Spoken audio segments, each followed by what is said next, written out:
Welcome to The Explainer. Today, we're diving straight into a really fascinating, high-stakes, ethical detective story. It sits right at the intersection of public governance, tribal education, and, well, hidden truths. We're looking at a classic case study designed for civil services ethics training, focusing specifically on the Eklavya Model Residential Schools, or EMRS. It's one of those scenarios where what you see on the surface isn't exactly the whole picture, and the way information is presented can literally alter policy, impact lives, and make or break institutional integrity. Okay, let's dive into this. We have a seriously striking juxtaposition to look at here. On one hand, you have this glowing parliamentary report boasting a 93.62% pass rate for students.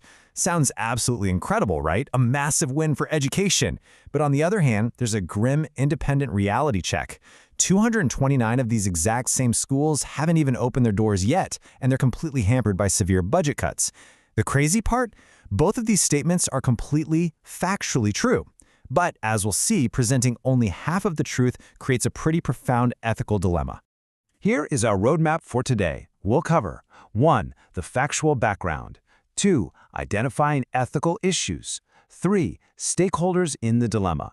4. Analyzing the three options. And 5. Institutional reforms. Let's get right to it. Section 1. The factual background. 2 conflicting truths. So picture this. It's August 6th, and the ministry is sharing some truly brilliant official achievements in Parliament. They report that 508 EMRS schools are actively running with that amazing 93.62% pass rate for Class 10. And get this, 408 students qualified for NEET and 41 for IIT-JE. I mean, that is life-changing success for these marginalized students. But wait, independent reports from around the very same time reveal a hidden reality. 229 approved schools are completely stalled. The approved budget was actually slashed from over 7,000 crore rupees to just 4,900 crore.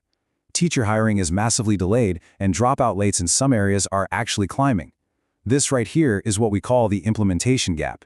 You have two sets of facts, both entirely true, but telling two completely different stories about the state of tribal education.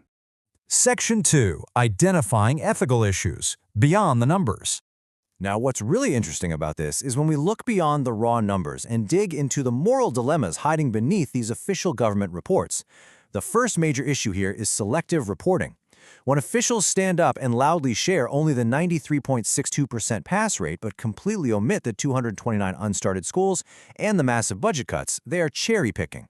Even though every single word they're speaking is technically factual, omitting the negative reality deliberately creates a misleading narrative.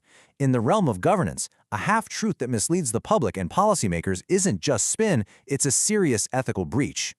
And this deliberate omission builds into a much bigger issue of constitutional equity. The state has a very special constitutional duty, specifically under Article 275(1) in India, to ensure education for marginalized tribal communities. So when a budget is slashed and 229 schools are delayed, it isn't just a minor administrative hiccup or some paperwork delay. It's a direct failure to uphold a core constitutional promise made to the most vulnerable sections of society. Which brings us to a really tragic concept. The opportunity cost in governance. Look, for every single year that a tribal school fails to open its doors, a specific cohort of children entirely loses their chance at a quality education.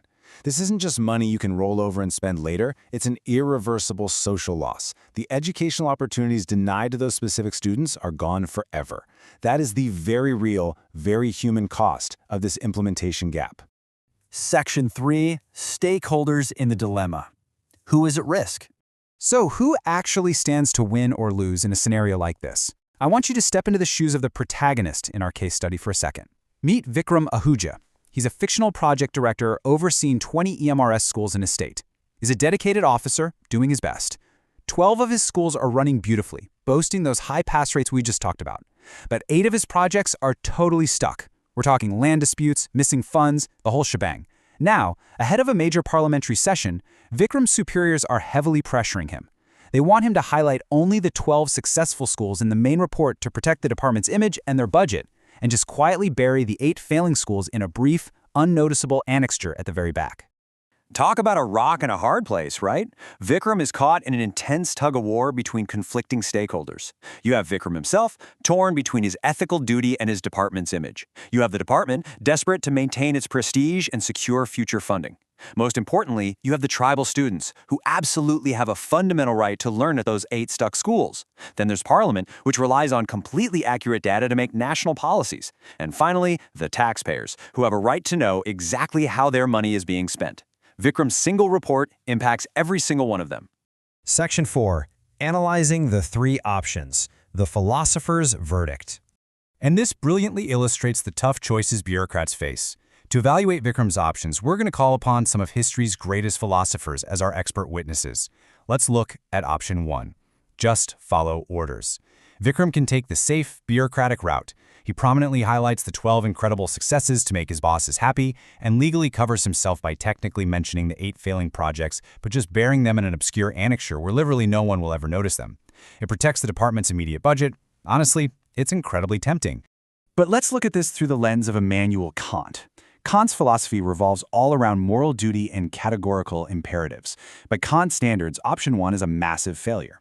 Presenting a half-truth to deliberately create a misleading impression, even if every single word on the page is technically accurate, is just a form of deception. Intentionally misleading Parliament to protect your department is, fundamentally, morally wrong. So what about option 2? Full rebellion. Vikram could swing to the complete opposite extreme. He could submit a report focusing exclusively on the 8 failed projects, highlighting the land disputes and the budget cuts, and totally ignore the 12 successful schools. It definitely feels radically transparent, and it absolutely forces attention onto the problem areas. But hold on, because this full rebellion violates Aristotle's golden mean. Aristotle teaches us that virtue lies in the desirable middle between 2 extremes of excess and deficiency. Swinging entirely to the negative is an unbalanced excess. It unjustly ignores the very real, hard-fought achievements of the teachers and the students at those 12 successful schools. Option 2 destroys morale and presents an equally distorted picture of reality. So the crucial point is option 3, balanced reporting. Vikram transparently highlights both the brilliant successes of the students and the stark administrative failures of the delayed schools with equal prominence. Furthermore, he includes a time-bound action plan to actually fix those 8 stuck schools. This is for sure the optimal choice. Yes, it's definitely going to invite some short-term criticism from his bosses, but it protects the long-term integrity of the entire institution. Let's look at why this works so well philosophically. Both Mahatma Gandhi and John Rawls completely validate this balanced approach. Gandhi's focus on absolute truth reminds us that twisting facts just to avoid short-term discomfort is harmful. Only the full truth builds permanent institutional trust. And John Rawls's theory of justice requires that decision-makers have completely full, unvarnished information. You literally cannot formulate fair, just policy if you are operating on a distorted, rosy picture. Justice absolutely demands all the facts. Option 3 is the only ethically sound choice here. Section 5. Institutional reforms. Fixing the system. Now, relying on individual heroism from people like Vikram isn't exactly a sustainable governance model, is it? We need actionable reforms so officers aren't constantly placed in this agonizing position. Here are 4 clear steps. First, mandate dual reporting formats.